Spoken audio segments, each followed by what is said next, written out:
Bismillahirrahmanirrahim. Iman dan Islam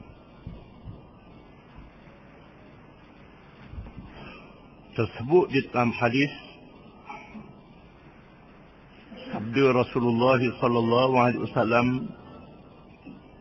kepada rombongan Abdul Qais, "Amurukum bil iman billahi wahdah. Atadruna mal iman billahi wahdah? Syahadatu an la ilaha illallah wahdahu la syarika lah. Wa iqamus salah. Wa ita'uz zakah. Wa an tu'addu khumus ma ghanimtum." Muttafaqun alaihi. Maksudnya, aku menyuruh kamu beriman dengan Allah yang Maha Esa. Adakah kamu mengerti apa dia yang dikatakan beriman dengan Allah yang Maha Esa? Iaitulah penyaksian bahawa tidak ada Tuhan yang sebenarnya melainkan Allah yang Maha Esa. Tiada sekutu baginya. Mendirikan sembahyang, mengeluarkan zakat, dan menunaikan 1/5 daripada harta rampasan Pak. Muttafaqun alaih. Hadis ini menceritakan satu rombongan daripada kabilah Arab Badawi datang menghadap Rasulullah sallallahu alaihi wasallam dan meminta Rasulullah SAW mengajarnya berkenaan dengan agama Islam. Kerana kata pemimpin mereka, terlalu payah kami nak datang bertemu dengan Nabi SAW. Kerana di tengah jalannya banyak musuh-musuh yang masih musyrikin, yang menentang Islam. Kami terpaksa berperang dengan mereka. Oleh kerana itu kami minta supaya Rasulullah sallallahu alaihi wasallam mengajar kepada kami berkenaan dengan agama Islam. Lalu Nabi SAW menyebut hadis yang kita baca tadi, iaitulah Nabi menyuruh mereka supaya beriman kepada Allah yang Maha Esa dan menegaskan kepada mereka, beriman kepada Allah yang Maha Esa itu ialah mengaku dengan lidah dan percaya dengan hati bahawa tidak ada Tuhan yang sebenar melainkan Allah yang Esa, yang tidak ada sekutu baginya. Mendirikan sembahyang, menunaikan zakat, dan menunaikan 1/5 daripada harta rampasan perang.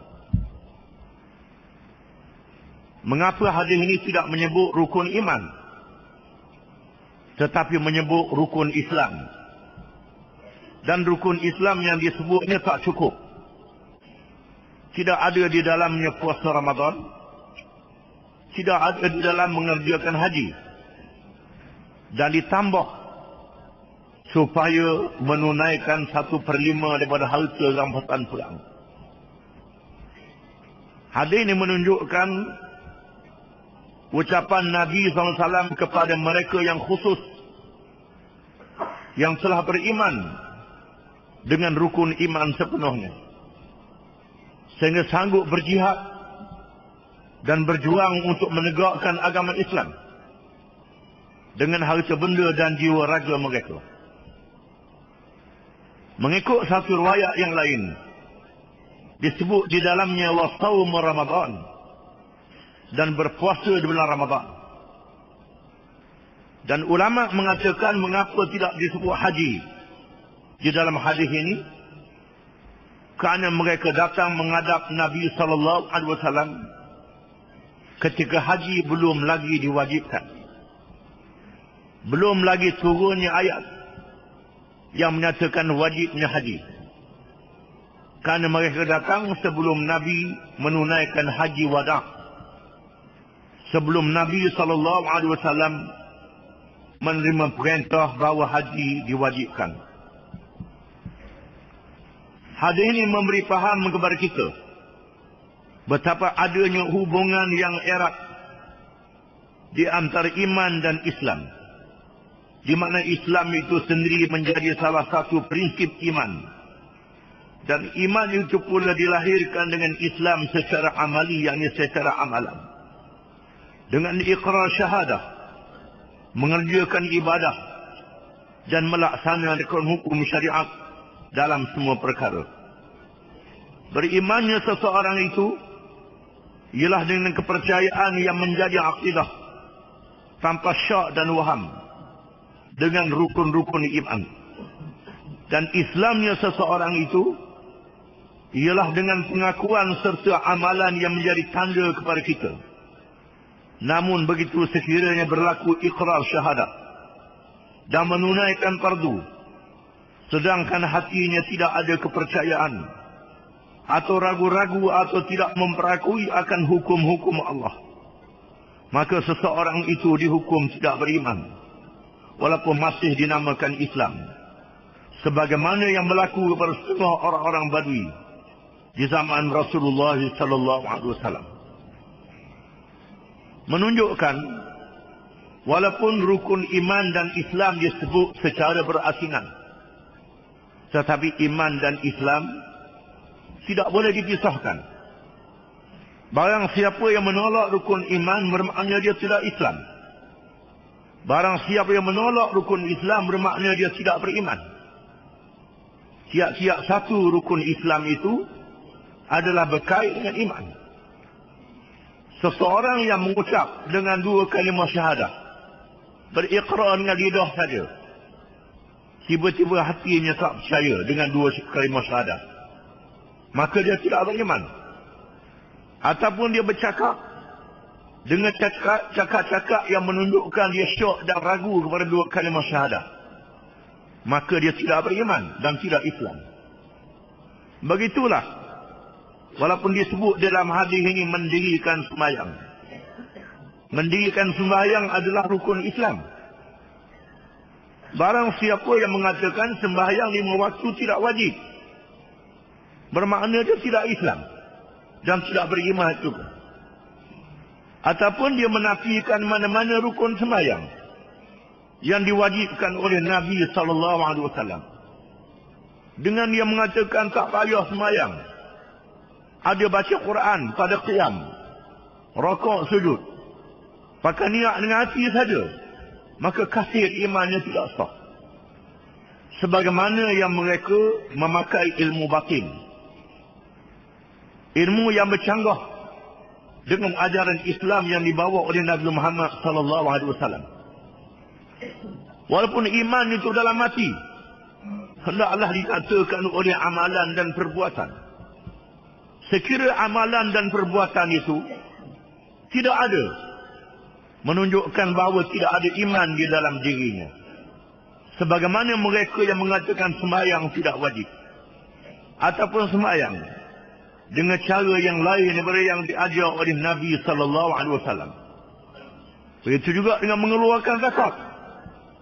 Bila mengatakan zakat itu tidak wajib, bermakna tidak Islam. Oleh kerana itulah Sayyidina Abu Bakar As-Siddiq radhiyallahu anhu memerangi mereka yang mengatakan zakat tidak wajib, kerana mereka sudah murtad. Memerangi sama sebagaimana murtad mereka yang mengikut nabi-nabi yang bohong, yang meninggalkan agama Islam. Bila mereka mengatakan zakat tidak wajib, bukan saja Islamnya batal, bukan imannya juga batal. Menunjukkan di iman dan Islam tidak berpisah di antara satu sama lain. Begitu juga mereka yang mengatakan jihad tidak wajib. Jihad fi sabilillah tidak wajib.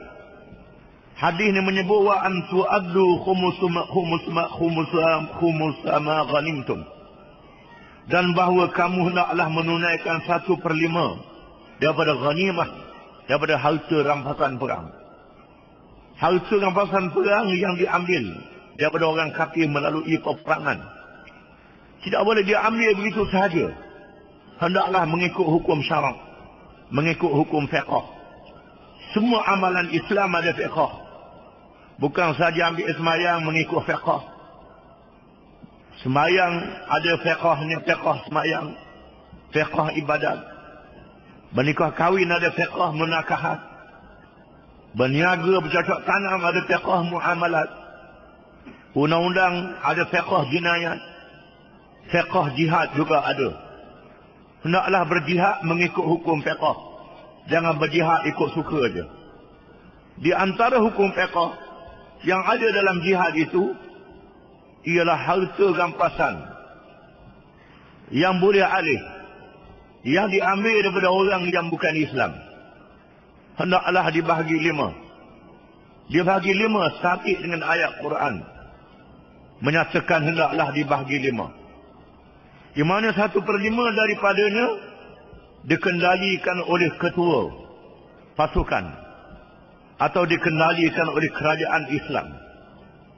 Hadis ini Nabi SAW memerintah ketua Abdul Qais, ketua kabilah Abdul Qais, supaya menunaikan 1/5 daripada harta rampasan perang. Menunjukkan 1/5 harta rampasan perang itu adalah wajib, sebagaimana wajibnya zakat. Begitu juga berjihad adalah wajib. Barang siapa yang mengatakan jihad tak ada dah, samalah dengan dia kata sembahyang tak ada dah, puasa tak ada dah. Hilang Islam dia dan hilang iman dia. Kerana sabda Nabi SAW, al-jihadu madin ila yaumil qiyamah. Kewajipan jihad itu berterusan sehingga hari kiamat. Oleh kerana itu, dalam hadis ini Nabi SAW menyebut 1/5 daripada ghanimah adalah rukun Islam, adalah rukun iman. Disebut dengan tegas, menunjukkan bahawa iman dan Islam tidak boleh dipisahkan. Walaupun ianya tidak disebut dalam rukun iman yang terkenal 6 perkara, tetapi termasuk di dalam mana-mana rukun iman.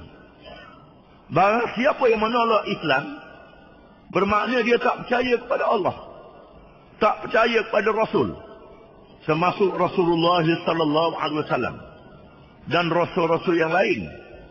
Tak percaya pada kitab Allah, dan tak percaya kepada malaikat yang membawa kitab, dan tak percaya kepada balasan hari akhirat. Menunjukkan bahawa iman dan Islam adalah berkait dan bertali di antara satu sama lain. Sebagaimana hubungan roh dengan jasad, kepala dengan badan. Bila dipotong kepala, maka matilah jasad. Bila dibuang roh, maka matilah jasad. Itulah hubungan di antara iman dan Islam. Walaupun ianya disebut dengan cara yang berlainan, dengan cara yang berbeza, yang berpisah, tetapi iman dan Islam tidak boleh bercerai tanggal, tidak boleh dipisahkan di antara satu sama lain. Wallahu a'lam.